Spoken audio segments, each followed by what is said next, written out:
Olá, Miriam.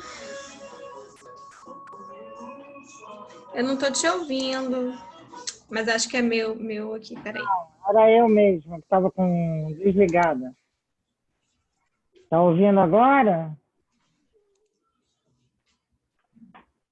Ah, oi, agora eu te ouço, tudo bem? Tudo, e você? Também. Então tá bom. E aí, oi, Ana. Anas. As Tânia. Anas. Agora é oi para todo mundo, pronto. E aí? Boa tarde, meninas. Boa Oi, tarde. boa tarde. E Miriam, tá bonita, se produziu toda, hein? Ah, minha filha, a gente não pode dar chance, né? Pra Hoje ficar você é mais velha do estrela, que é. Hein? Hoje você é a estrela, né? Não, minha filha, a gente não sai de casa, não vai nada, pelo menos ficar na frente da tela bonitinha. E aí, tudo bom? E Tudo aquele bem. trabalho lá, te ajudou? Ajudou muito. Já mandei para a Judite. Então tá bom. Então que ótimo.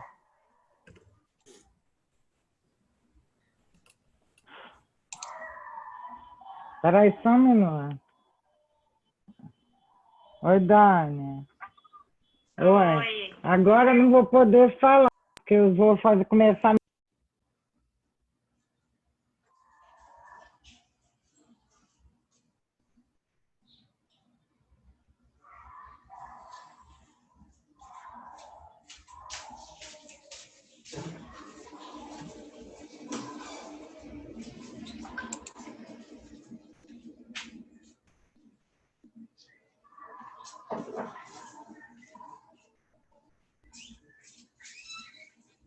Miriam.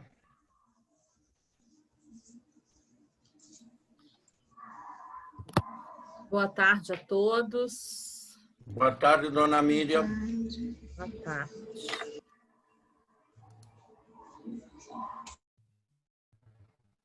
Estava atendendo uma ligação ilustre.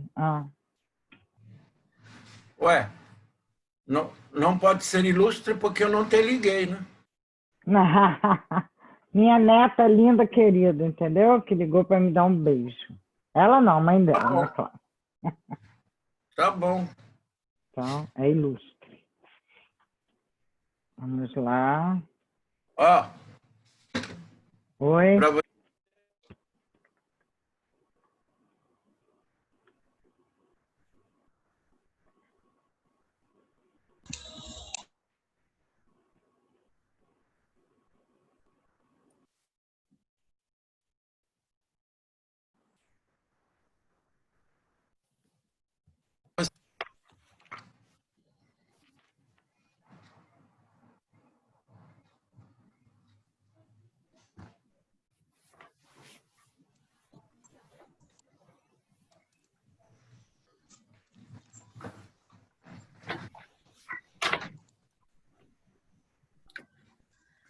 Boa tarde a todos, sejam todos bem-vindos a mais um talk da nossa série sobre exportação.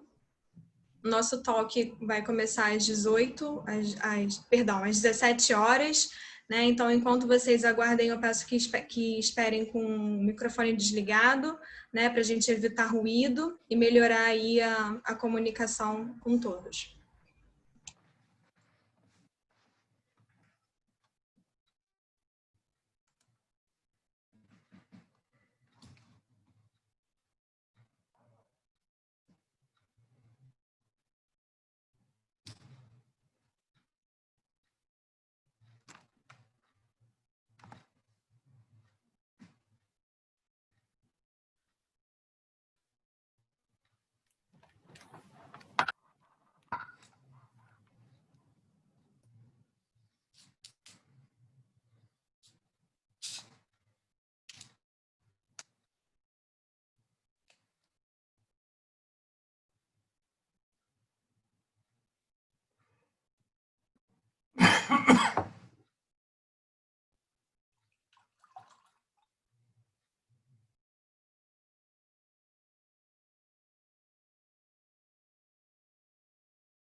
Oi, boa tarde. Tudo bem?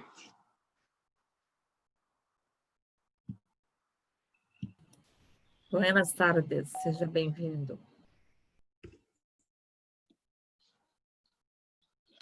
Disculpen, no escuché. Buenas tardes, bem-vindo.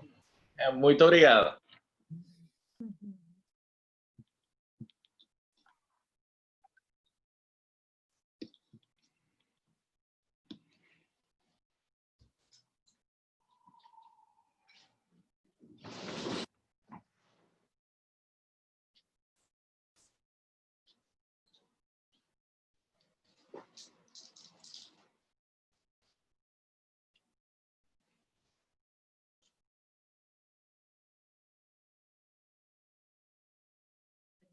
Temporal.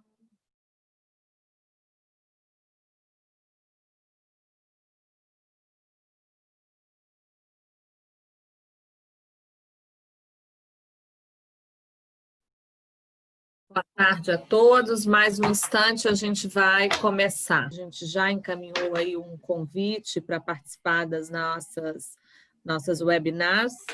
E é sempre uma satisfação poder ajudar a sua empresa a conquistar esse sonho, né? De estar do outro lado da fronteira, seja exportando, seja importando, seja fazendo transferência tecnológica ou uma parceria, seja o que for que possa melhorar a competitividade da sua empresa, melhorar sua produtividade e te ajudar a conquistar novos mercados, né?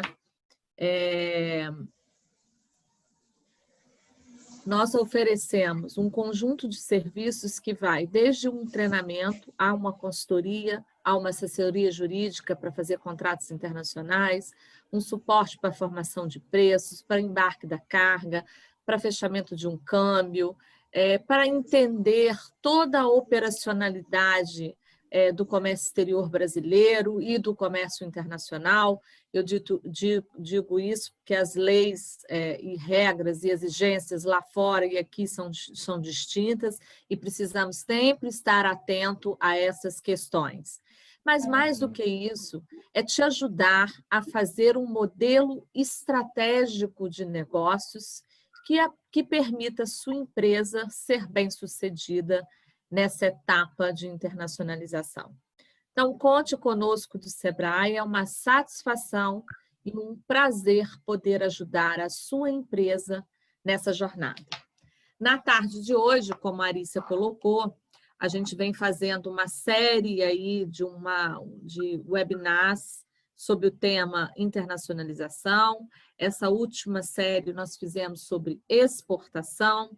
Então, nós já tivemos várias palestras aí e hoje a gente vai falar sobre logística e câmbio. Estamos aqui hoje com dois ilustres convidados, que é o Gabriel Segales, que vai falar do tema logística, né, como receber por suas exportações, e a Miriam, que vai falar sobre câmbio e oportunidades de financiamento. O Gabriel Segales é especialista em comércio internacional, mestre em administração, professor do MBA de Comércio e Negócios Internacionais, além de coautor dos livros Tributação no Comércio Exterior e Fundamentos na Exportação e Importação do Brasil. Miriam Kovacs é consultora, instrutora, especialista em câmbio, exportação e importação, é pós-graduada na Comércio e Finanças Internacionais na Fundação Getúlio Vargas. Foi gerente do Banco de Negócios Internacionais do Banco do Brasil e hoje atua como empresária e consultora na área internacional. Posso afiançar que são dois profissionais de grande experiência e grande capacidade que vão nos ajudar a esclarecer todas as dúvidas que os senhores e as senhoras tiverem nessa tarde. Para iniciar a nossa palestra, eu vou convidar primeiramente o professor Gabriel Segales para falar do tema logística. Como você embarcar a sua carga? Qual o melhor modal para você escolher? E ele vai estar discutindo. Gabriel, boa tarde, seja bem-vindo, a palavra é sua. Boa tarde a todos, boa tarde, Miriam, boa tarde a outra Miriam, a minha colega do ProInter, boa tarde, grupo de apoio. tarde a todos os participantes. Eu acho que para iniciar o nosso encontro, vale a pena definir uma palavrinha que aparentemente é muito simples, porém, ao mesmo tempo, implica uma determinada complexidade. Essa palavrinha é logística internacional. Na realidade, para simplificar o conceito, logística internacional são todas as atividades que uma empresa deve fazer para o produto de seu armazém ou seu local de produção até, inclusive, se for o caso, o local no qual o produto vai ser vendido no exterior. E aqui eu vou dizer um exemplo. É frequente a gente escutar nas nossas consultorias as empresas afirmarem: ah, não, o problema logístico não é meu porque eu não estou pagando o frete. Na realidade, a questão logística é sim importante para o exportador. Por quê? Porque a execução da operação de forma adequada vai evitar custos, vai evitar demoras, vai evitar aborrecimentos. Então, não importa quem pague o frete, o importante é que o exportador entenda que a sua mercadoria produzida no Brasil deve de chegar da melhor forma possível, no menor tempo possível e no custo menor possível, ou até o armazém do importador, a fábrica na qual determinada matéria-prima vai ser industrializada, ou inclusive pensar que meu produto, a minha embalagem, a minha carga, assim como eu produzo, ela é exposta numa prateleira no exterior. Então, logística internacional implica em quê? Em entender todos os processos, entender todas as atividades e, complementando com isso, a gente tem prestadores de serviços envolvidos no processo, nós temos documentos envolvidos no processo e nós temos também sistemas informatizados envolvidos no processo. A seguir, a gente também definirá, eu posso definir aquilo que nós chamamos de carga. Basicamente, carga é definida por dois conceitos diferentes. O primeiro, chamado de carga geral.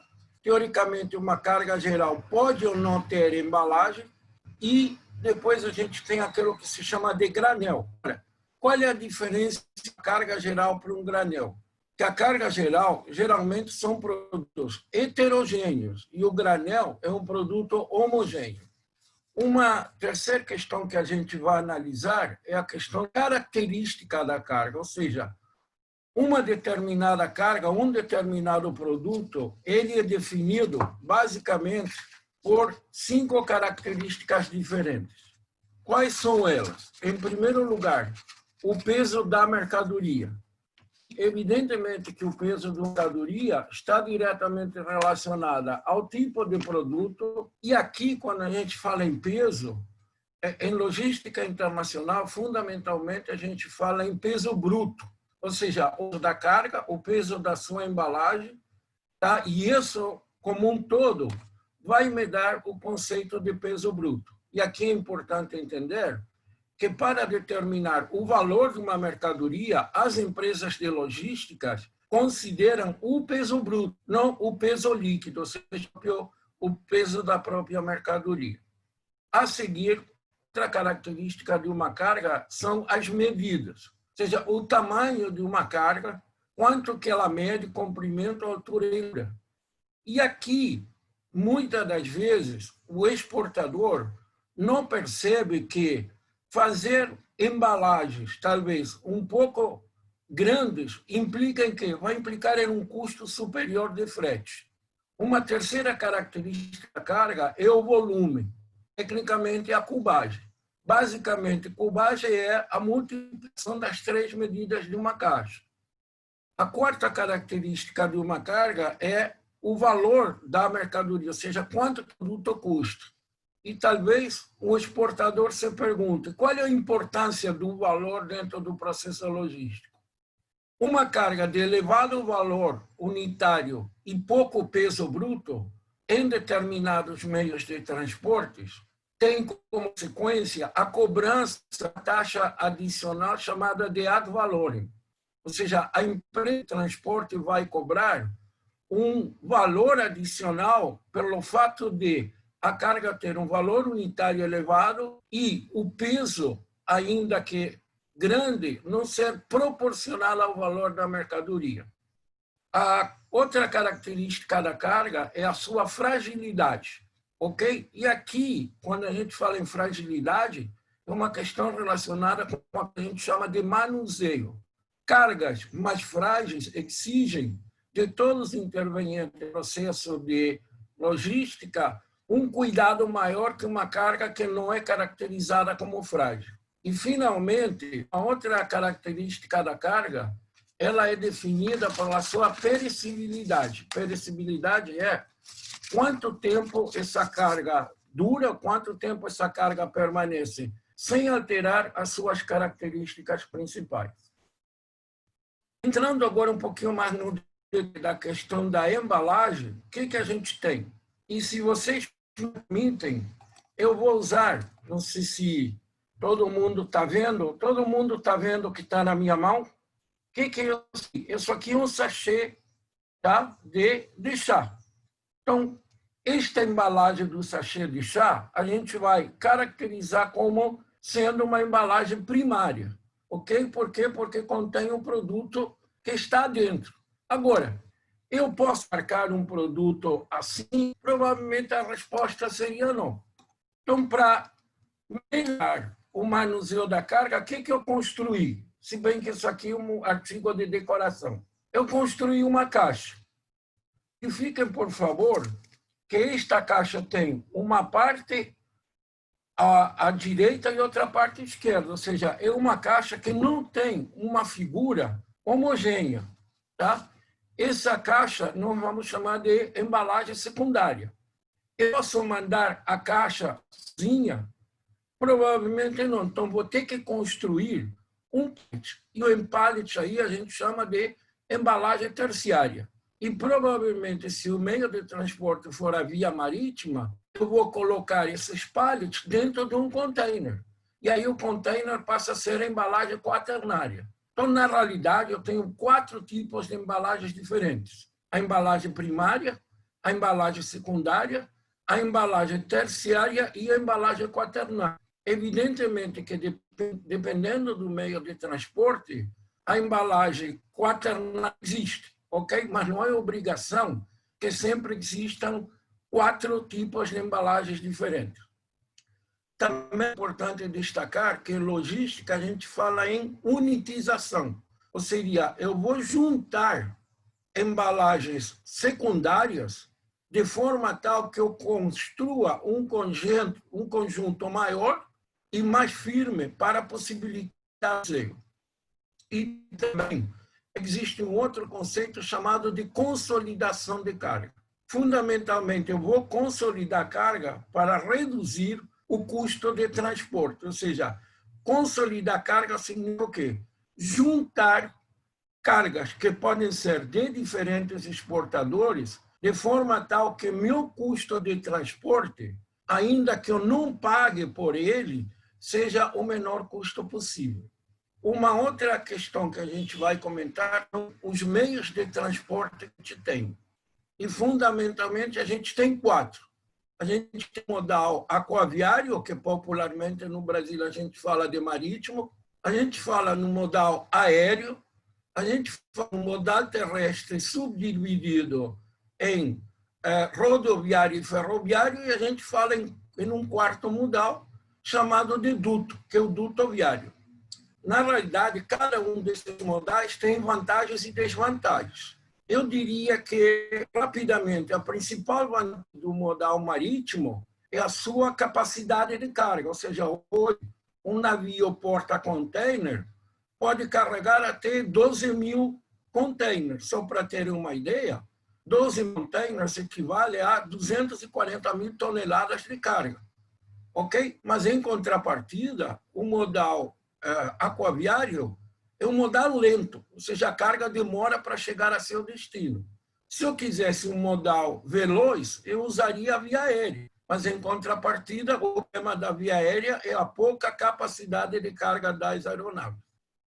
Em relação ao terrestre e ferroviário, em algumas operações de exportação, o terrestre pode sim, não em quantidade de carga, sim em velocidade, ele pode ser utilizado em detrimento do modal marítimo. Para dar um exemplo, se eu vou exportar uma carga de aqui para uma cidade do interior da República Argentina, obviamente, analisar a possibilidade de mandar por via terrestre é mais adequada de mandar por via marítima. Por quê? Porque se eu for mandar por via marítima, eu vou ter que mandar, por exemplo, do Porto do Rio para o Porto de Buenos Aires e do Porto de Buenos Aires pegar um caminhão que leve a carga até o seu local de destino. Se for terrestre, eu posso fazer Rio de Janeiro, a cidade de destino, com o mesmo transporte, sem necessidade de transbordo.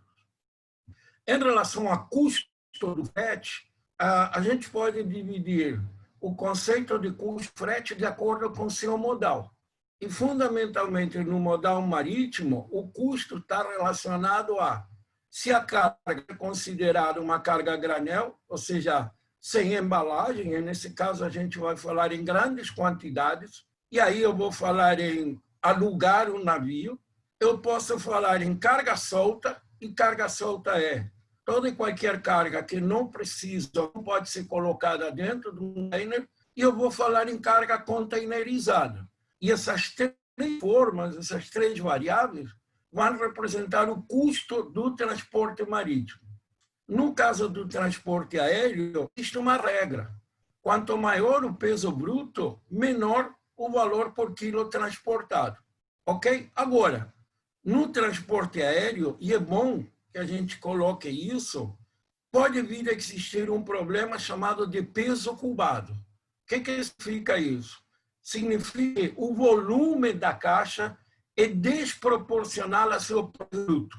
E aí, quem for pagar o frete, ele não vai pagar pelo peso verdadeiro, e sim vai pagar por peso bruto fictício, chamado de peso cubado. Finalmente, no caso do transporte rodoviário, a forma de calcular o frete não difere muito das formas de calcular o frete no mercado interno. E transporte ferroviário, que existe no Brasil, transporte ferroviário internacional, lamentavelmente ainda ele não é muito difundido. Finalmente, para fechar a minha apresentação, eu quero me referir à logística utilizando um sistema chamado de exporta fácil. E quando a gente fala de exporta fácil, a gente está se referindo a serviço de correio expresso, que tem a sua regulamentação, que tem limitações de peso e tipo de produto que venha a ser exportado.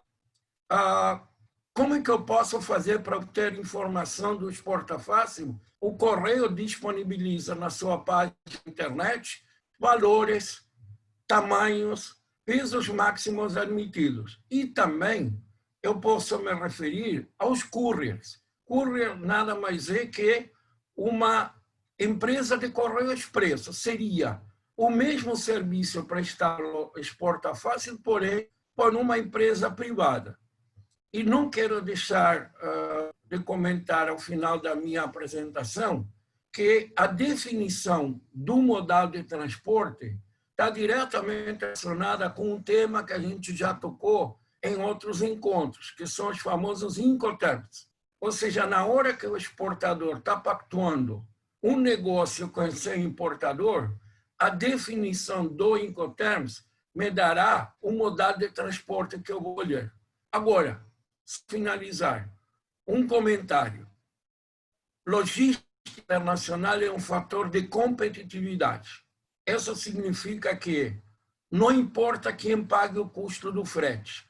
Tem que entender que o custo do frete faz parte do custo que meu importador vai ter quando comprar minha mercadoria. Muito obrigado. Obrigada, professor Gabriel, pela brilhante fala aí para todos nós. Eu vi que está cheio de perguntas aqui, mas nós vamos deixar para responder no final, depois da apresentação da Miriam. Eu vou logo em seguida chamar, então, a Miriam para falar um pouquinho sobre câmbio e financiamento. Oi, boa tarde, Miriam. Boa tarde, equipe toda. Boa tarde, participantes. É um prazer estar aqui novamente. Obrigada pelo convite. É sempre muito bom a oportunidade de poder falar sobre comércio internacional. Então, como a Miriam falou, eu trabalhei no Banco do Brasil muitos anos e esse bichinho do comércio exterior me pegou. Agora não tem vacina não, tá? Não é Covid não. Gente, eu vou compartilhar uma tela aqui com vocês. Cadê a minha telinha? Cadê a minha... Aqui. Tá aparecendo aí? Tá? Então tá. Então, olha só. Gabriel falou bastante, super bom o que ele falou a respeito da logística, né? A gente tem que escolher como embarcar, isso aí faz parte do processo da exportação, faz parte da competitividade, mas a gente tem que falar também sobre o outro lado, né? Eu quero exportar, mas eu quero embarcar, mas eu também quero receber pela minha exportação. Então, pessoal, eu vou falar aqui não muito detalhadamente sobre modalidade, que quem vem nos acompanhando ao longo dessa jornada já foi bastante falado nas modalidades de pagamento, tanto no passo a passo da exportação quanto no passo a passo da importação. Mas quem não teve a oportunidade de nos ver, então eu vou explicar um pouco do que se trata cada uma. Então, a primeira coisa é o seguinte, pessoal. Eu exporto, mas eu tenho que me preocupar, então é uma coisa que eu quero é receber por essa exportação. Então, uma das coisas que eu tenho que escolher e que eu tenho que definir junto com o meu importador, mas também junto do meu plano de negócio de exportador é qual modalidade eu vou escolher, qual é a melhor. Então, vamos falar um pouquinho de cada uma. Todo mundo olhando aí vai falar assim, melhor o pagamento antecipado, eu recebo todo o dinheiro e depois eu mando a minha mercadoria. Pessoal, até realmente para o exportador é a melhor coisa. Ele paga, ele recebe todo o valor referente àquela exportação sem nem ter embarcado a mercadoria. Só que isso constitui um risco para quem? Constitui um risco para o importador, porque, na verdade, ele já mandou o dinheiro. Então, ele agora fica na dependência do exportador mandar a mercadoria. Agora, muitas vezes, esse pagamento antecipado acaba sendo até uma maneira do seu importador te financiar. Não necessariamente 100%, mas vamos dizer que você precisa de um valor para poder produzir a mercadoria. De repente, o seu importador tem interesse na mercadoria de ótima qualidade, é competitiva, bom preço, então ele pode te dar uma parte do pagamento antecipado e aí depois você providencia, manda a mercadoria e ele vai fazer o pagamento do restante. Mas a gente chama de pagamento antecipado qualquer pagamento que seja feito antes do embarque da mercadoria. E a legislação brasileira cambial ainda tem mais um detalhe. Não é só o importador mandar a ordem de pagamento, é o exportador contratar o câmbio, que é o que a gente vai falar adiante, o que é uma contratação de câmbio, tá? A remessa direta, ela é inversamente proporcional ao pagamento antecipado em termos de risco. Por quê? Dessa vez, a gente diz que o risco é do exportador. Por quê? Porque ele primeiro embarca a mercadoria, manda junto dela os documentos que o importador vai necessitar para desembaraçar, e depois que o importador vai a um banco e providencia o envio da remessa da moeda estrangeira para o exportador. Então, eu brinco assim, no pagamento antecipado, o importador manda o dinheiro e fica rezando para a mercadoria chegar. E na remessa direta, o exportador manda a mercadoria e depois fica rezando para que o importador mande o dinheiro para ele. Mas eu não quero nenhum nem outro. Nem o importador quer me mandar dinheiro antecipado, nem eu quero mandar para ele mercadoria antecipada. Será que existe outra maneira? Temos. Uma é o que a gente chama de cobrança documentária. O que é uma cobrança documentária? É quando o exportador manda a mercadoria Só que ele não manda junto com a mercadoria os documentos. Que documentos, pessoal? Existem documentos no comércio internacional que são essenciais para que você faça um desembaraço da mercadoria no porto. Então, esses documentos, se eu mando para o importador, ele vai lá e desembaraça a mercadoria. Mas se eu não mando, o que eu faço? Na cobrança documentária, pessoal, eu entrego esses documentos ao meu banco com uma ordem. Fala assim, banco, envie esses documentos para o banco do importador, mas só entregue esses documentos a ele contra pagamento. Então, como é que isso procede? Meu banco aqui no Brasil acolhe os documentos, envia para o banco do importador, que é o banco que ele vai me indicar, que é o banco dele de relacionamento, e quando chega lá no banco dele, o banco liga para ele e fala, importador, chegaram aqui uns documentos, você pode vir aqui buscar e você vai providenciar o fechamento, o pagamento dessa mercadoria.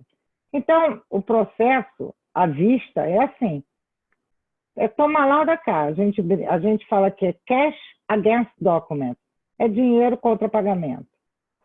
É documento contra pagamento. Ótimo. E se a cobrança for a prazo? Ninguém vai ficar esperando chegar ao prazo. Mas a gente também coloca um banco nessa história. E como é que ele funciona? Eu mando para o banco, além dos documentos, eu mando uma cambial.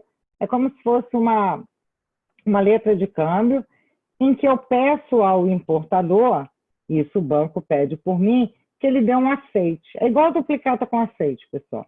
É só para dizer o seguinte, olha, eu devo e no dia acordado eu venho ao banco para fazer o pagamento. Então, nessa modalidade de pagamento, já existe uma certa segurança, né? Por quê? Porque o banco, no à vista, o importador não vai tomar posse da mercadoria se ele não pagar, e no a prazo, a gente acredita que ele vai pagar no prazo acertado. Agora, só um detalhe, bancos não são responsáveis pelo pagamento do importador, tá, pessoal? Os bancos fazem um papel de cobrador, mas eles não são responsáveis se por acaso eu fizer uma cobrança a prazo, chegar lá no dia, o banco ligar ao importador, você tem que pagar. Se ele não vier pagar, simplesmente o banco vai avisar ao meu banco que ele não pagou. Bancos não são responsáveis. E a última modalidade seria a carta de crédito. O que é uma carta de crédito? Não é essa carta de crédito que a gente compra aí de consórcio para comprar um imóvel, comprar um carro. A carta de crédito, a gente diz no comércio internacional que ela é uma modalidade segura. Por quê? Primeiro, porque quem emite a carta de crédito é um banco. O banco emite uma carta de crédito a pedido do importador. Então, você não está mais no risco do importador. Você está no risco do banco. O banco diz, como é que funciona? É aberta uma carta de crédito. Uma carta de crédito é um documento que tem uma padronização. E nesse documento está escrito toda a operação. Qual o valor, como ela vai ser embarcada, qual o modal de transporte, qual o Incoterm, qual o prazo máximo para embarcar mercadoria, documentos que são necessários, enfim, tudo que importador e exportador acordaram. Se o exportador cumprir com todas as condições que estão nesse documento, o pagamento dele é líquido e certo. Ele não está na mão do importador. O importador não pode dizer, não tem dinheiro hoje, não vou pagar. Não existe isso. Por quê? Porque quem está dizendo que vai pagar é o banco. É o banqueiro, gente. Banco no exterior é chamado de banqueiro. Então, quem está honrando esse pagamento é o banqueiro. Então, como é que funciona? O importador vai no seu banco, pede para o banco abrir uma carta de crédito. Esse banco abre a carta de crédito lá fora e manda para o meu banco aqui no país. O meu banco me avisa, eu retiro a carta de crédito fisicamente, porque ela é um papel, ela tem uma mensagem. Eu leio que está tudo ali, tudo que a gente combinou. Providencio o embarque da mercadoria, só que os documentos eu não entrego de novo para o importador. Eu entrego ao meu banco. O meu banco analisa esses documentos e fala, Miriam, tudo que está pedido na carta de crédito é direitinho. Pega esses documentos, manda para o banqueiro lá fora. que por sua vez também examina os documentos, e estando tudo ok, ele não precisa do importador para dizer pode pagar ou não pode pagar, ele paga. Então, por isso que dizem que é segura, mas eu falo que ela é segura, gente, para os dois lados, tá? Que vamos pensar que eu sou um importador, que estou fazendo uma importação de uma mercadoria para vender para o Natal. Ela precisa chegar aqui até setembro, porque eu tenho que distribuir isso aqui pelas lojas, eu sou um distribuidor. Na carta de crédito eu coloco isso, que o prazo máximo de embarque é, sei lá, 30 de agosto, porque aí até 30 de setembro está chegando. Pronto, eu também estou segura. Eu vou pagar, mas eu também estou segura, tá? Então, um pagamento não precisa ser necessariamente um só. Em geral, carta de crédito é uma só. Mas eu posso fazer um mix, tá? Eu posso receber uma parte antecipada, uma parte fazer uma cobrança. Eu posso receber uma parte antecipada, uma parte fazer remessa direta. Enfim, eu preciso conhecer para poder escolher, tá? Mas tudo bem, como é que eu faço para receber? Então, aí que a gente entra com o conceito de câmbio. Pessoal, o que é câmbio? O que significa câmbio? Câmbio significa troca. Troca, permuta. No caso do câmbio que a gente está fazendo, é a troca da moeda de um país pela de outro país. Então, por exemplo, se chega uma ordem de pagamento aqui, lá de fora para me pagar, eu sou o exportador, vão chegar, vamos dizer, dólar, tá? Dólar americano. Por que eu tenho que trocar isso por real? Por que eu não posso receber isso em moeda estrangeira? Eu quero receber em dólar. Primeira coisa, existe no Brasil um decreto chamado Curso Forçado da Moeda, em que ele diz que não se pode receber, não se pode ter poupança em moeda estrangeira dentro do país, tá? Lá fora eu posso. Qualquer pessoa física ou jurídica pode abrir, através aqui do Brasil, abrir uma conta em moeda estrangeira lá fora. E o que ela vai fazer com essa conta? O que ela tem que fazer é declarar, né? Essa conta tem que ser declarada. Antigamente, que eu digo até 2018, tinha um documento chamado DEREX. Hoje em dia não é mais chamado DEREX, mas a informação que você tem que prestar à Receita Federal é exatamente a mesma que era prestada na DEREX. Então, esse é o conceito. Por isso, no Brasil, precisa de fazer câmbio, porque eu não posso ter moeda estrangeira dentro do Brasil. Eu não posso negociar em moeda estrangeira aqui dentro. Então, só para vocês terem alguns conceitos. Primeiro, todo mundo já ouviu falar em divisa. O que é divisa, pessoal? Divisa é a disponibilidade que um país tem em moeda estrangeira. Então, por exemplo, se eu sou exportador, o meu importador vai pagar a exportação em moeda estrangeira. Essa moeda estrangeira é disponibilidade de divisa no país. Por exemplo, você faz uma venda de tecnologia, de repente, empréstimo em moeda estrangeira, direitos e patentes, toda essa moeda estrangeira que entra, elas formam as divisas do país. São a disponibilidade que o país tem em moeda estrangeira. E para que ele precisa?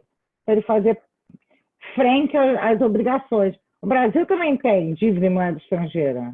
O Brasil importa. Eu não tenho que pagar a minha importação? Como é que é pago isso? Com as divisas que o país tem, tá, pessoal? O segundo conceito que eu gosto muito sempre de falar é a conversibilidade. O que é essa conversibilidade? Conversibilidade é a capacidade que uma moeda tem de ser aceita por uma nação, tá? De ser trocada pela outra. Então, por exemplo, quais as moedas conversíveis que a gente conhece mais comuns? Dólar americano, euro, libra esterlina, ien japonês, dólar australiano. Mas a gente essa conversibilidade, eu não tenho conversibilidade para peso argentino, eu não tenho conversibilidade para sol, eu não tenho conversibilidade para yuan. Por que eu não tenho? Porque ela não é uma moeda que seja aceita por uma nação. Aí a gente vem com o conceito de aceitabilidade, tá? Ela não é uma moeda que tenha uma aceitação no âmbito internacional. Então, a gente diz o quê? Que uma moeda ela é conversível ou ela é inconversível. Mas por quê? Porque a gente chama de moeda conversível a moeda que é aceita. é o que a gente chama de moeda forte. Por que o dólar é uma moeda forte? Porque ele é aceito para as transações internacionais. Por que o euro é uma moeda forte? Porque ele é aceito para transações internacionais. Então, eu posso transacionar uma venda em euro, em dólar, em ien, em dólar australiano.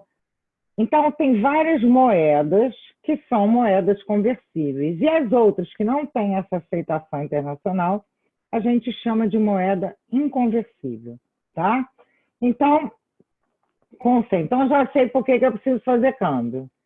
Agora, existe uma modalidade não, mas existe uma maneira de eu poder receber em moeda estrangeira, só que não é aqui no Brasil. A legislação brasileira permite que um exportador receba pela sua exportação numa conta em moeda estrangeira fora do Brasil. Então, para isso, ele não precisa fazer contrato de câmbio. Ele pode deixar esse dinheiro lá fora e o que ele tem que fazer? Anualmente, se ele for do lucro real. Se ele for uma empresa do Simples Nacional, mensalmente ele tem que informar, através do ECAC, com uma certificação digital, a disponibilidade de moeda estrangeira que ele tem lá fora, tá? Então, vamos lá, pessoal. Já sei o que é câmbio, já vi as modalidades de pagamento, mas agora eu quero contratar o câmbio. Chegou a minha ordem de pagamento no banco, pessoal, o dinheiro vem lá de fora através de uma ordem de pagamento. Chegou a minha ordem de pagamento, qual taxa eu vou usar? Taxa de compra ou taxa de venda? Essa é a maior confusão que todo mundo faz. Então, para vocês, isso aí tem que ficar bem firmado. A ótica da taxa é sempre da instituição financeira. Então, eu que trabalhei um tempão no Banco do Brasil, cansava, e eu fui gerente, uma época eu fui gerente do câmbio manual do banco. Então, o que acontecia? Atendia uma ligação dizendo assim, olha só, quanto é que o banco está comprando, quanto é que está a taxa de venda? Você dizia a taxa. Aí a pessoa chegava lá para fechar um câmbio. Era uma exportação, ele falava com a mesa de câmbio, a mesa aplicava para ele a taxa. Aí ele falava, não, nada disso, eu acabei de ligar para o banco, a taxa não era essa. Só que não é ele vendendo para o banco, é o contrário, é o banco comprando a moeda estrangeira dele e dando a ele reais. Então, essa confusão existe, mas a gente tem que acabar com ela. Então, sempre você, exportador, recebe na taxa de compra. E você, importador, paga na taxa de venda. E a diferença entre a compra e a venda é o que a gente chama de spread. É aí que o banco ganha, é o spread. É a diferença entre a taxa de compra com a taxa de venda. Tá? E existe uma variação cambial também, né, pessoal? Então, uma coisa que a gente tem que falar assim, qual é o câmbio? O câmbio no Brasil é taxa flutuante. A gente viu aí que durante a pandemia esse dólar chegou a patamares altos. Hoje eu até dei uma olhada no site do Banco Central, ele estava no 5,1507 com 5,1513, porque a variação, pessoal, vai até quarta, quinta, sexta casa decimal, tá? Entre a compra e a venda. Mas essa diferença que é o ganho de um banco, é o spread, tá? Então, existe assim. E outra coisa, se você tiver, isso foi falado até na formação de preço, se você estiver fazendo projeção do qual o seu preço em moeda estrangeira, você não pega a taxa de hoje não, tá? Você pega a projeção da taxa no futuro. Você vê com o banco, qual é a taxa futura de câmbio? Por quê? Porque você não tem como aumentar, vamos dizer, você fixou em 5,15. Amanhã o dólar foi para 4,90, você vai falar, caramba, olha que prejuízo que eu estou tendo. Ou se ele for para 5,32, nossa, é bom, maior lucro. Não é isso, pessoal. Você tem que fixar a taxa com uma projeção de dólar, tá? Que é o que a gente chama de dólar futuro e que o seu banco pode te ajudar. E aí, como é que você faz isso? Ó, já sei que é a taxa de compra, liguei para o banco me disse que a taxa de compra hoje, porque sempre é o dia que você fecha, está 5,15. Como é que eu faço isso? Como é que eu operacionalizo? Operacionalizo através de um contrato de câmbio, tá? Então, o contrato de câmbio, ele é firmado entre o vendedor e o comprador, ou seja, entre a instituição financeira e o cliente. Na compra, a instituição financeira está comprando a minha moeda estrangeira, que está lá, que vai ser a divisa do país, e ali a gente estabelece as condições. Que condições? Qual a taxa, que é a taxa do dia que a gente fechou, como ele vai me entregar essa moeda, vai ser um crédito hoje, vai ser um crédito amanhã, isso tem variação na taxa, mas a gente isso conversa depois numa aula de câmbio. Mas o prazo, valor, e se eu estiver vendendo, se eu estiver fazendo o banco estiver fazendo uma operação de venda, tudo isso é fixado. E existem campos que eu não tenho como mudar. Imagina, eu não posso mudar qual é a taxa de câmbio. Você já pensou que loucura? Fechei um câmbio com o banco hoje para ele me pagar depois de amanhã. Hoje estava 5,15. Agora à noite aconteceu alguma coisa no mundo, na asiático, de madrugada, o dólar amanheceu a 5,50. Banco, não quero mais aquele contrato, não, eu quero agora 5,50. O pessoal esquece, isso não existe, tá? Então, a taxa de câmbio é o preço da moeda em relação a outra moeda. Então, por exemplo, o euro hoje estava 6,063. Então, a taxa é a taxa do dia, tá? Continuando. O que mais eu preciso saber? Preciso saber sobre taxa de juros internacionais. Para quê? Para que isso me interessa? Primeiro lugar, pessoal, a gente vai falar agora, daqui a pouquinho, sobre financiamento. E no mercado internacional, o financiamento é balizado pela taxa de juros do mercado internacional. Senão, você já pensou que loucura? Por exemplo, a LIBOR hoje, eu dei uma pesquisada, a LIBOR está ao ano 0,4605 ao ano, tá? A gente está com a Selic de 3,25, não é isso? Então, olha a diferença para um financiamento. Então, a LIBOR é a taxa de juros que baliza o mercado internacional. Ela é a mais importante, é a mais famosa, porque ela baliza todas as linhas de financiamento. Então, sempre a gente se baseia na LIBOR. É a LIBOR mais um spread, porque assim, como é que funciona? No financiamento a gente vai ver, os bancos captam dinheiro lá fora. E quando eles captam, eles têm que pagar. E eles captam num valor e me repassam por outro. E é assim que eles vão tendo ganho. Mas sempre a base é a LIBOR. LIBOR é a taxa do mercado londrino, tá? É London Interest Bank Offered Rate, é a taxa do mercado londrino, como ela é oferecida. E eu coloquei aqui a Prime, só para vocês saberem. Oi? Só para você atentar no horário, tá? Tá. Não sobra tempo para as perguntas. Já vai acabar. A Prime é a taxa do mercado americano, tá? Que baliza o mercado americano, é a taxa a taxa de juros mínima do mercado americano, mas não é a que baliza nossos financiamentos. E para terminar, né? Até porque esse assunto é muita coisa mesmo, a gente vai falar um pouquinho sobre as linhas de financiamento.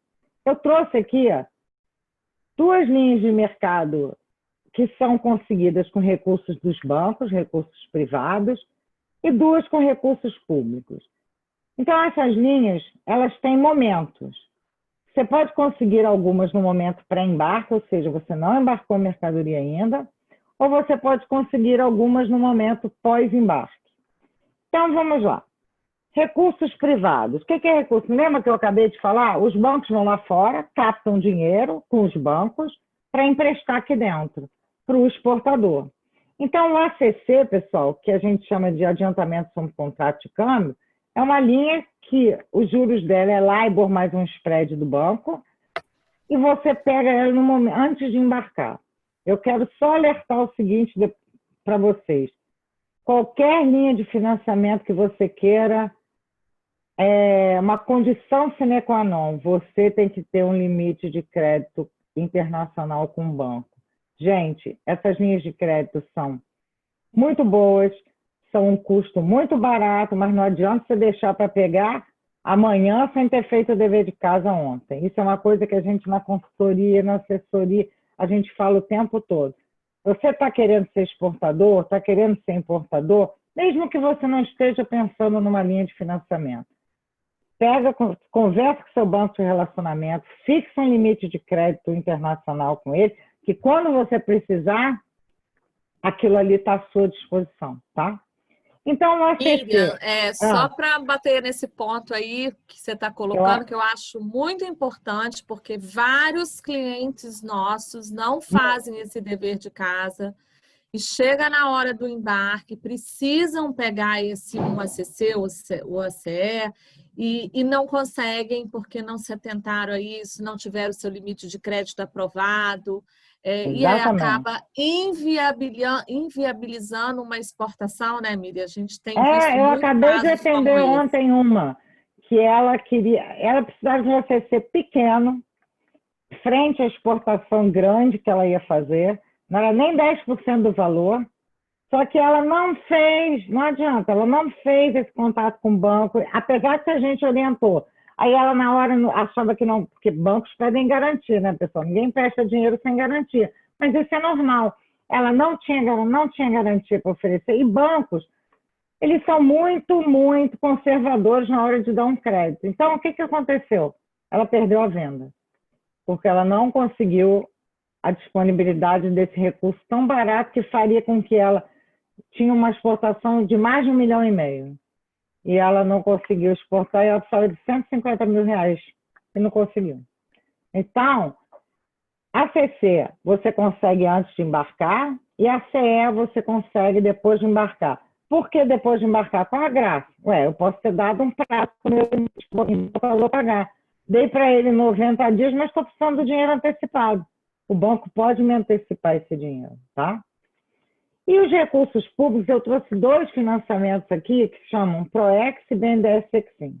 O PROEX é um recurso, PROEX Financiamento é uma linha exclusiva do Banco do Brasil, são recursos do Tesouro Nacional, recursos orçamentários, e que a taxa de juros dele, pessoal, ninguém vai acreditar, é LIBOR seca, não tem spread, é só LIBOR, quer dizer, eu chamava ela, continuo chamando de mamão com açúcar, porque ou linha mamão com açúcar, LIBOR purinha, seca. Já pensou você poder... Como é que ela funciona? Você, exportador, recebe à vista e o seu importador paga a prazo. E que prazo? Dependendo da mercadoria, o prazo vai de 60 dias a 10 anos. Então, não tem mais mamão com açúcar que esse. E o BNDES Exim, ele tem linha... e essa PROEX Financiamento é uma linha pós-embarque, tá? O BNDES Exim, ele tem linhas pré-embarque e pós-embarque, são recursos também do Tesouro administrados pelo BNDES. Então, pessoal, é mais ou menos o panorama que a gente quis trazer para vocês começarem a ter ideia, né, do que é um câmbio, do que eu preciso saber, que eu tenho linhas de financiamento a meu dispor, enfim, que exportar é possível. Agradeço aí a todos. E aí estamos prontas para as perguntas, Miriam. Obrigada, Miriam Kovacs, pela brilhante explanação. Eu peço que todos fiquem bem atentos a isso que a Miriam colocou aqui, porque a gente percebe que isso é um entrave nas exportações brasileiras quando um exportador não se atenta a isso. Iniciando aqui nossas perguntas e respostas, a primeira pergunta é para o Gabriel. Professor Gabriel, a liberação de cargas tem prazo para retirada no porto? Miriam, na realidade, a pergunta não especifica se se trata de importação ou exportação. Eu vou dividir a minha resposta em 2 aspectos diferentes. Em relação à exportação, a gente não pode deixar de lembrar que existe um processo chamado de desembaraço aduaneiro. E dentro desse embaraço aduaneiro existe uma atividade chamada de parametrização de carga ou escolha do canal de verificação da mercadoria. E, basicamente, eu tenho três opções. O canal verde, que é a liberação imediata, o canal laranja, onde haverá exame documental, não havendo problemas com a documentação, a carga liberada, e, finalmente, eu tenho o canal vermelho. No canal vermelho, e aqui pode haver demoras, aparece o quê? Aparece a análise documental e a verificação física da mercadoria, que pode ser por amostragem ou pela totalidade do embarque. Aonde podem ocorrer demoras? Na verificação física. Por quê? Descrição errada dos documentos apresentados. A descrição da mercadoria na documentação não coincide com aquilo que está dentro das embalagens. Ok? Isso sim é um fator de demora. Ok? Agora, em relação a demoras enquanto a prazo, não há nada estabelecido. Mas, na realidade, de modo geral, existe uma tendência, dentro do possível, a não demorar a exportação de uma mercadoria, ok? Do ponto de vista de desembaraço aduaneiro. Agora, quanto que demora uma carga para ser desembaraçada no país de destino, lamentavelmente isso vai ter que ser conversado com a empresa importadora, ok? E para não deixar a resposta inconclusa, no caso de importação, o prazo máximo que um importador, para demonstrar interesse na carga que chegou, é de 90 dias corridos, contados a partir da sua chegada naquilo que a gente chama de zona primária. Ok?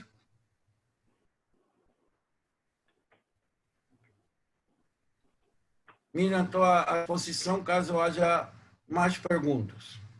Tá. Já volto aí contigo para mais perguntas, mas eu vou passar para a Miriam uma pergunta aqui. Miriam, a taxa de câmbio que o exportador vai fechar seu contrato de câmbio junto ao seu banco é aquela que ele vê nos jornais, nos sites de notícia? Qual é a melhor taxa para eu usar na hora de formar meu preço?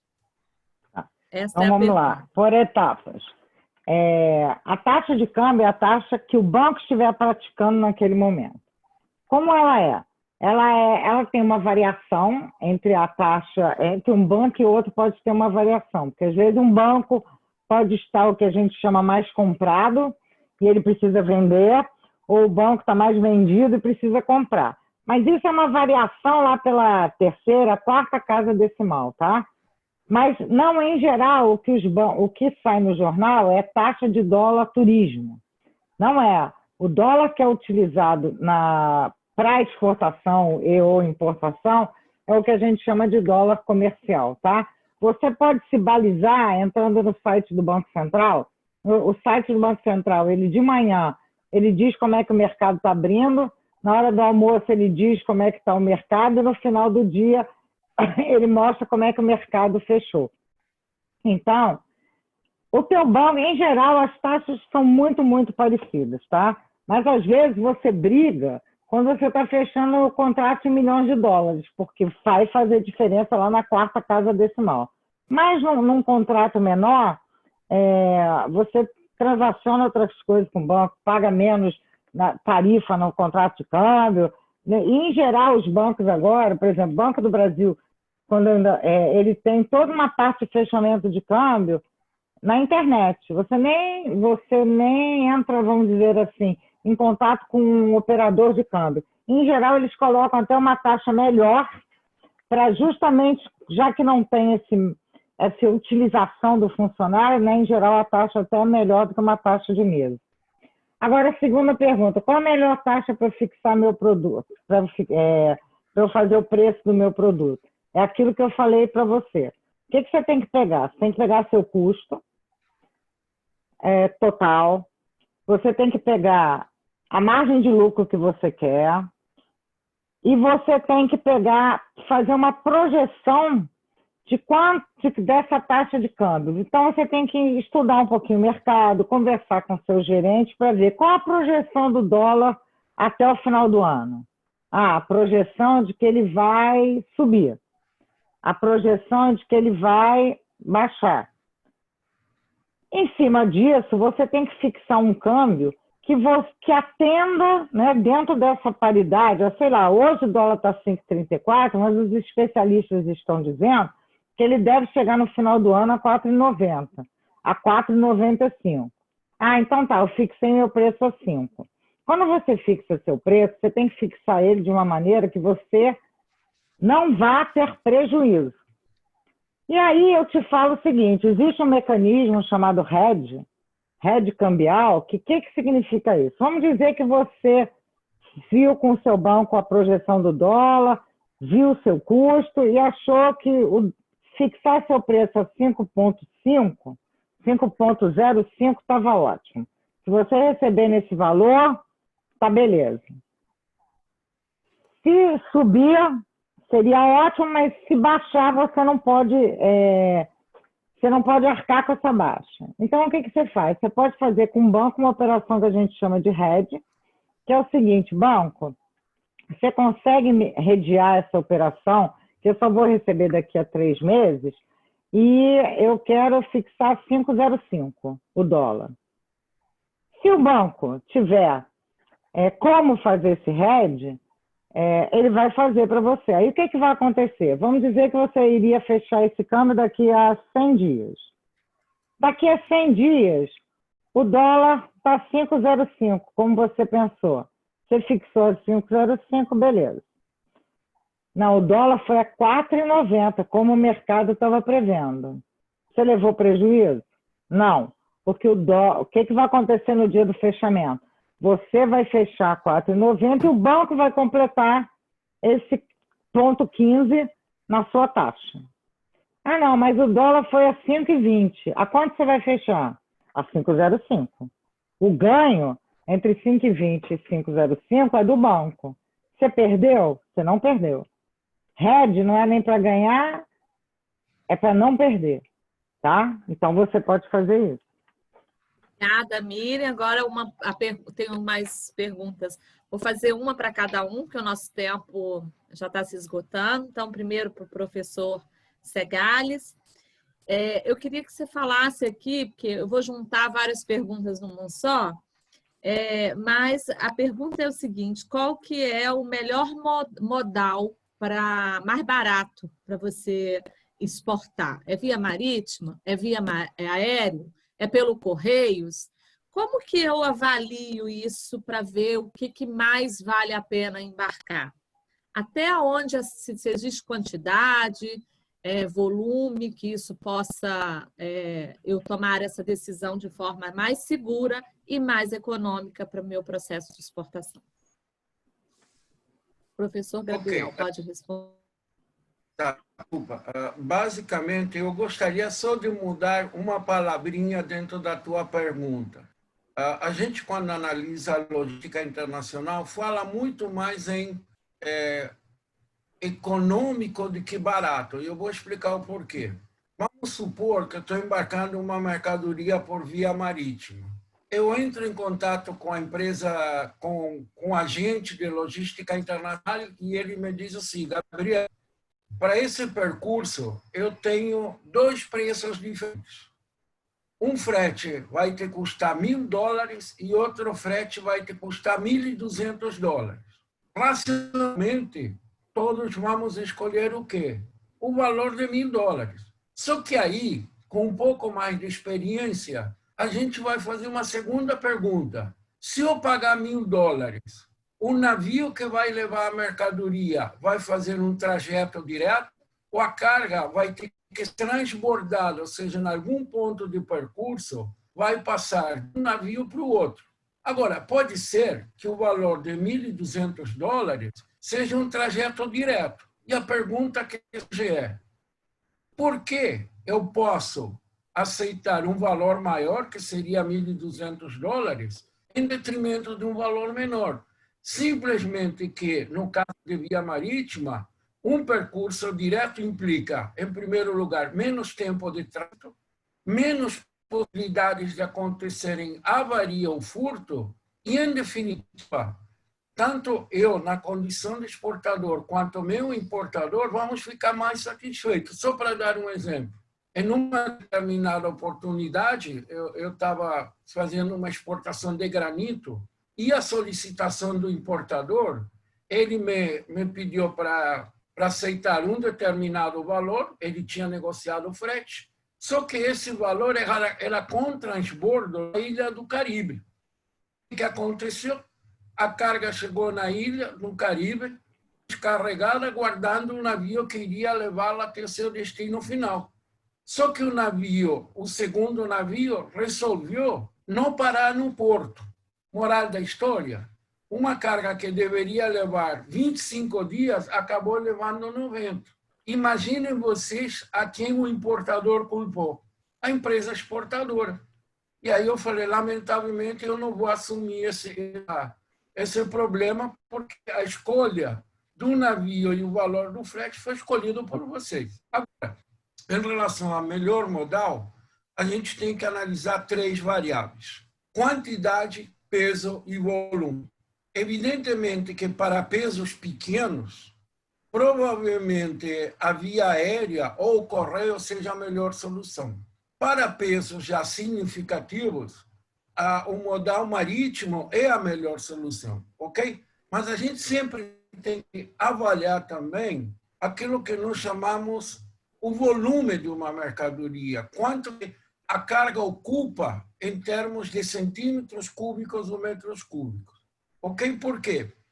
Porque quando eu penso logística, eu não posso pensar logística exclusivamente pensando no modal. Eu tenho que começar a pensar em logística a partir da construção da minha embalagem primária, porque embalagens irregulares significam aumento de custo. Utilização de matéria-prima inapropriada para fazer embalagem significa danos à mercadoria durante o transporte. Miriam, só para resumir, a escolha do melhor modal é aquele que me permite colocar a carga num determinado local no menor custo possível e não no custo mais barato. E isso exige uma análise. Não é tão simples a gente responder é aéreo, é marítimo, é terrestre, é o correio, é o courier, tudo depende de uma análise muito mais detalhada e com uma quantidade de informações maiores. Obrigado pela pergunta e espero ter respondido. Obrigado, Gabriel. Ou seja, a gente tem que levar em conta as características do produto, né? O tempo de entrega que o cliente quer e várias outras variáveis que são importantes nesse processo aí de decisão. Desculpa, eu vou tocar num ponto. Como exportador, eu tenho que entender que uma logística adequada me torna mais competitivo. Ok? Logística inadequada pode fazer com que um trabalho de conquista de mercado seja perdido simplesmente porque eu resolvi pagar $1.000 de frete e não 1.200. Ok? Agora, a última pergunta é para Miriam Kovacs. Na verdade, a gente já sabe a resposta, mas eu vou deixar a Miriam responder, tá? Tá bom. Ele é uma pequena empresa e está querendo pegar recursos em bancos como acesso ao BNDES ou outros recursos públicos acessíveis ao pequeno negócio. E ele quer saber se tem essa mesma dificuldade nessas linhas. Você tem que ter garantia, você tem que ter tudo isso que você falou. E a outra questão, se quem importar pode pegar financiamento. Tá, então vamos lá primeiro. Seja você uma micro, pequena, grande empresa, porte, não importa. Toda empresa tem acesso às linhas de financiamento, desde que tenha um limite de crédito com o banco e tenha garantias a oferecer, tá? Não importa que seja, mas é recursos do governo. Justamente quando são recursos do governo, mesmo que as garantias são mais exigidas, porque tem que ter a garantia de que esse dinheiro volta. Que esse dinheiro volta para o Tesouro Nacional, que esse dinheiro volta lá para o Fundo de Amparo ao Trabalhador, que existe uma linha que só a Caixa e o Banco do Brasil tem, que tem que até verificar se está aberta, isso aí depende do momento, que são com recursos do FAT, mas que exigem garantia. Agora, se você tem garantia, nada impede de você ter acesso à linha de financiamento, tá? E não necessariamente precisa ser com esses recursos públicos. Você pode ter acesso ao ACC. O ACC é o financiamento com menor operacionalização, a mais rápida, a mais fácil, desde que você já tenha um limite de crédito estudado com o banco. Um PROEX exige garantias muito maiores do que um ACC, tá? Então, o que você pode dar de garantia? Você pode ser hipoteca, pode ser, se você tem uma carteira, você ceder direitos creditórios de duplicatas do mercado interno. Se você tem um dinheiro aplicado, ele pode servir como lastro, né? Ele fica custodiado até esse dinheiro vir lá de fora. Enfim, só que se o dever de casa não for feito, sem chance, tá? Seja você grande ou pequeno, não tem como. E se você é um pequeno... É bom falar também dos registros contábeis, né, Miriam? Sim, você tem que apresentar ao banco. Sim. O que o banco em geral pede? Pede seus balanços dos últimos 3 anos, pede seu balancete, se você está trabalhando com exportação, se você já tem um histórico, você vai mostrar para o banco os contratos de câmbio que você já fechou, o seu histórico na área cambial, tá? Não é... Olha, pessoal, eu trabalhei muitos anos nisso, não é inacessível. O que tem que fazer é realmente... Você tem que ter uma gestão da sua empresa e mostrar os números para o banco. Isso é normal. Você emprestaria dinheiro para alguém sem a pessoa te dar uma contragarantia? Ninguém empresta. Isso aí é só coisa de mãe para filho. Banco não é mãe para filho, mas banco empresta, tá? E linha de financiamento à importação tem? Tem também, com taxa de mercado externo. Em geral, é o custo de captação mais um spread, que é muito mais barato do que as linhas de mercado interno. Só que você tem a variação e você corre o risco da variação cambial. Por quê? Porque você pega um empréstimo em moeda estrangeira. Então, o que você pode fazer? Um hedge também. Então, gente, tem solução, tá? O negócio é conhecer essas ferramentas, busca consultoria, busca assessoria, conversa com o seu gerente, mas é possível sim, tá? Não é aquela coisa de só grande consegue, não. O PROEX, ele atende até empresas com 600 milhões de faturamento ano, mas atende aquela que tem 100 mil ano também, tá? Desde que você esteja com todas as características da operação prontas para fazer, tá? Inclusive MEI, Miriam? Inclusive MEI. A única coisa assim, e MEI quando exporta, pessoal, MEI pode até exportar, quando importa, pode até importar para vender, desde que esteja dentro do que está lá no seu objeto de abertura da empresa, tá? Você não pode vender produto eletrônico se você tem uma MEI de acessório e vestuário, tá? Então, isso tem que verificar. Também respeitar o limite lá do faturamento para MEI, né? Isso sempre. Limite máximo de R$81 mil, se eu não me engano. E acima disso, você aí já tem que deixar de ser MEI. Obrigada, Miriam. Então, vamos caminhar para o encerramento. Eu queria pedir a todos que preenchessem a nossa pesquisa de avaliação. A sua opinião é muito importante para que a gente possa aprimorar os nossos serviços. Também pedir que vocês deixem aqui no chat temas que vocês gostariam que a gente trazesse aqui nas próximas webinars. E é isso. Contem com o Sebrae. Se precisar de assessoria, treinamento, consultoria, algum tema específico, nós estamos à disposição. Eu, então, vou passar a palavra para o Segales fazer as considerações finais, seguida da Miriam, e aí a gente encerra. Por favor, preencham aí com o QR Code a avaliação do nosso evento. Professor Segales. Muito obrigado, Miriam. Ambas as Miriam, tanto a Miriam Ferraz quanto a Miriam Kovacs, muito obrigado à equipe de apoio do Sebrae e, fundamentalmente, muito obrigado a todos aqueles que assistiram a mais uma live e espero, em alguma medida, poder ter tido a possibilidade de contribuir para que esta questão da logística internacional fique ainda um pouquinho mais esclarecida. Muito obrigado e, da minha parte, boa noite para todos. Boa noite, Miriam, para suas considerações finais. Obrigada, Gabriel, Miriam, toda a equipe, os participantes. Obrigada pelas perguntas, porque assim, eu espero também, sabe, Gabriel, que a gente tenha conseguido, ou pelo menos com o que eu tratei aqui, tenha conseguido desmistificar um pouco certos conceitos, e esse medo de exportar, gente, exportar é possível. Tem e o Sebrae tem todas as ferramentas com consultoria e curso para poder ajudar vocês a alcançar esse sonho aí. Obrigada, Miriam. É isso mesmo, a gente tem uma equipe aí de uns 20 profissionais qualificados na área internacional, prontos para ajudar a sua empresa, desde o processo da inteligência de mercado, definindo o mercado-alvo, comprador, definindo o modelo estratégico e a forma de você se internacionalizar e acompanhar todo o seu processo de desenvolvimento. Para nós é um prazer ver você crescer. E crescer junto com você é o nosso objetivo. Uma boa noite a todos e até o nosso próximo webinar.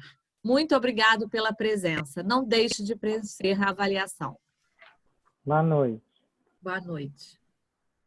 Boa noite. Está encerrada a nossa live, né? Isso.